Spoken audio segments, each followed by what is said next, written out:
welcome to Brand Wars. I'm Shubhani Gharat. Now, once upon a time, brands shouted from billboards, fought for space on magazine covers and battled for 30 seconds on TV screens. Today, they whisper in our group chats, they follow you through algorithms, they sit on your face through AR, VR and AI glasses. And sometimes they live rent-free in your head.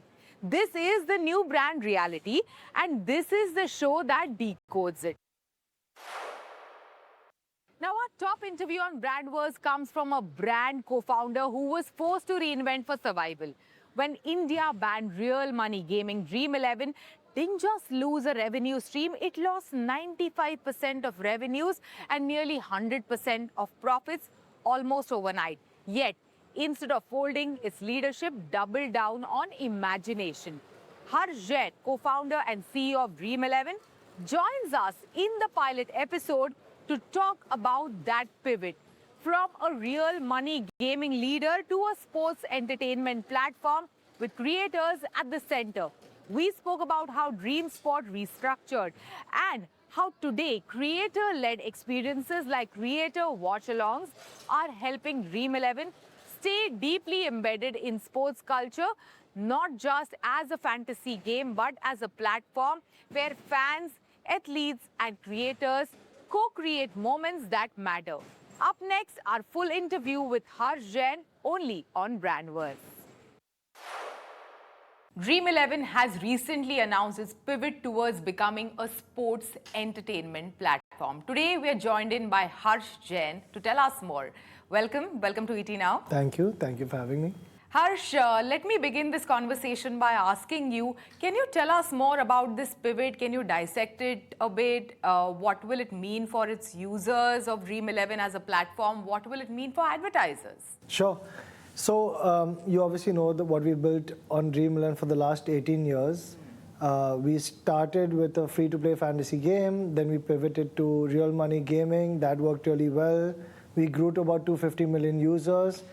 But then after the real money gaming ban, that business model has been shut down. And so we wanted to pivot.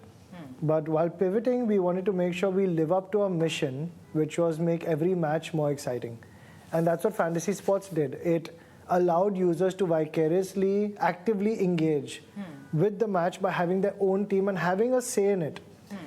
So we thought, what else is a big problem that our users face? And then we saw that all of us, including me, maybe you, and definitely the new generation, is not watching sports together anymore.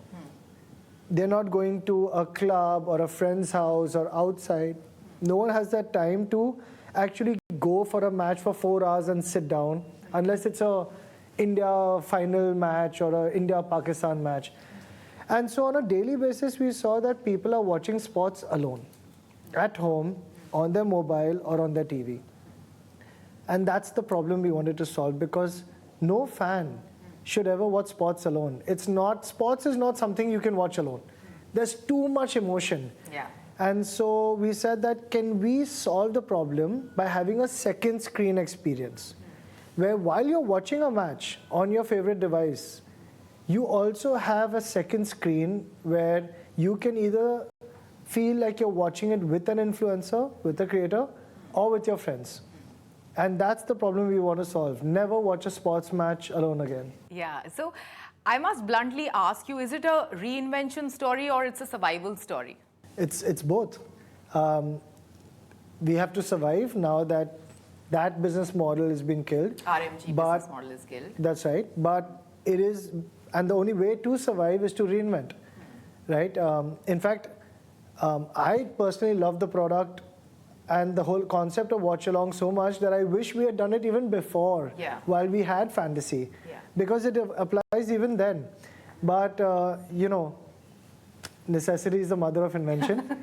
Absolutely. And so this is something that became a priority for us once that old model died. Yeah, you know, after the ban on RMG, video gaming platforms have really done well in the past couple of months. So why not go in that direction? Why specifically only sports entertainment?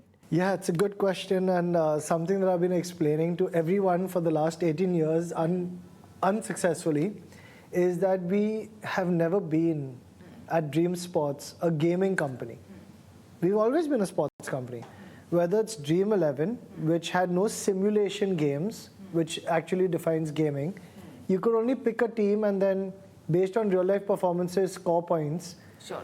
Or Fan Code, which does sports streaming, or Dream Set Go, which does sports travel and experiences, or Dream Sports Foundation, which does, helps on the athletes, 8 to 15-year-olds, especially athletes in India.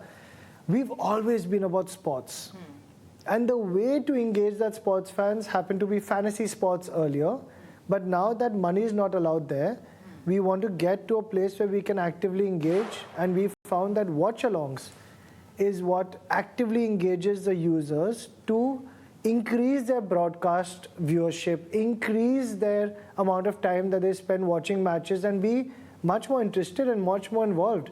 We are hopefully going to go from being a broadcaster's friend with fantasy to their best friend with watch-alongs.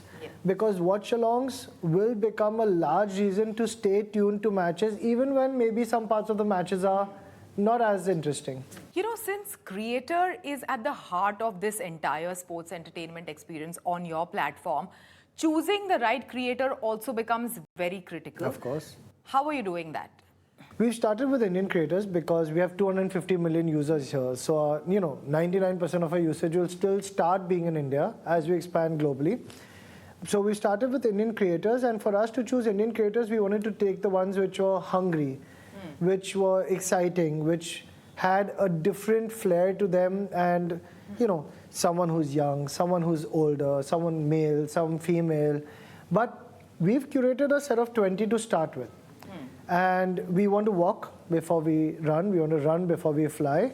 So we will sign on more creators and, maybe even larger creators. But we will also start opening the platform to anyone that wants to be a creator.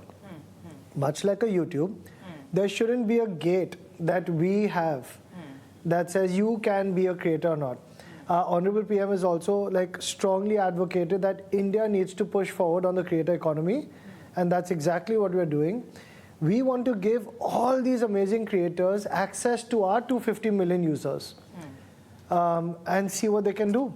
But we want to make sure that we start with quality control, moderation, to make sure that the content is rich and applicable to sports fans and in the right spirit. So you're telling me if I want to onboard, come on board on the platform, all I need to have is an opinion on a particular sports, and I can set up an account, or anyone can? Not now, but soon. Yes, but soon. Absolutely. So you're opening it to creators. We will, absolutely. Across. And the timing is obviously great for us. There's a Cricket World Cup happening in Feb in India, T20. There's IPL that starts in March and ends in May. WPL will also WPL, of course. That's becoming really exciting with our Indian women doing spectacularly. I think they've cracked this 1983 moment, I'm hoping, for women cricket and women's sports in India, actually. And then we have the FIFA World Cup in June and July, where we start planning to increase our offering from cricket to football, and after football we'll look at other sports. Then we'll go pretty fast into relaunching a bunch of other sports. Like on Dream11, before the real money gaming ban, I think we had launched about 14 or 15 sports. Which sports are you betting big on apart from cricket? Football, obviously, world's largest spectator sport. I think basketball will have legs as a fast, short duration. F1 is becoming massively popular year over year. We also host the F1 exclusively on Fan Code, which gives us access to the right audience in India. I think those would be the largest ones. And then you'd have ones like American football, which is huge in the US, but not in many other places. You have golf, you have tennis, maybe even pickle and paddle. Awesome. That's wonderful. Ironically, Harsh, I was in this very room a couple of months ago with Vikrant, and we were discussing your big budget IPL campaign. So going forward for, some of these mega tournaments like IPL, what kind of money will you spend? Will you have like an advertising budget for the 2026 IPL at all? Unlikely. Almost zero. Like I said, we're now a startup again, starting from scratch. We already have 250 million users on Dream11 from earlier. 25 or so million of them which are active monthly, which will probably get to 40, 50 million by World Cup and IPL. That's a big enough user base for us to test our product and see whether we've got product market fit and how well it's working. Adoption is enough for that. Retention is what we'll focus on. So we won't be spending on like customer acquisition that time. We'll focus more on reactivating our user base and getting them on our platform. Definitely no brand spending, no big budget films, no media spends. This is about frugality again and starting from scratch. Since you mentioned starting from scratch, being a co-founder, how does that feel? And what are some of the learnings that you had along the way over the past almost 2 decades that you want to keep in mind while doing this all over again? Not everyone has to go through that, but it's also like a second chance that you have at rebuilding something. Yes, it's not a chance I asked for, but it's a chance I have to walk that path. I think that there are a lot of lessons that we can take from our, call it our first experience of entrepreneurship within the same product. You're always a little worried about someone's going to steal your idea. This is something where we've spoken about our idea very freely, openly. Because it's always about execution, it's never about idea. It's you also think that you're going to launch and you're going to change the world. As a first-time entrepreneur, you think you launch and the whole world will be on fire about your product and everyone's going to come in. It doesn't work that way. So we've launched and we're very proud of what we've built, and we hope that it will. But one of my favorite quotes from Hemingway is gradually, then suddenly. And that explains so much of life, including product launches. It's about gradual improvements, gradually users coming, retaining, virality, telling their friends about it, and then suddenly it becomes very real. And I think the last point would be about like the completeness of the product. What we've launched today is maybe 10% of what we want to see on our product. But it's about getting it out there. It's about like getting early user feedback. It's about talking like I speak to users myself, and we have a mandate that every one of our 200 people now on Dream11 takes out time for user interviews every week to talk one-on-one to users and get their feedback. I think these are all the things we've learned from like the past couple of decades on how to build products from scratch and how to be patient and let the magic of compounding take place. Wonderful. All the best for that. Thank you so much. Thanks for joining us today. Thank you for having me. Thank you.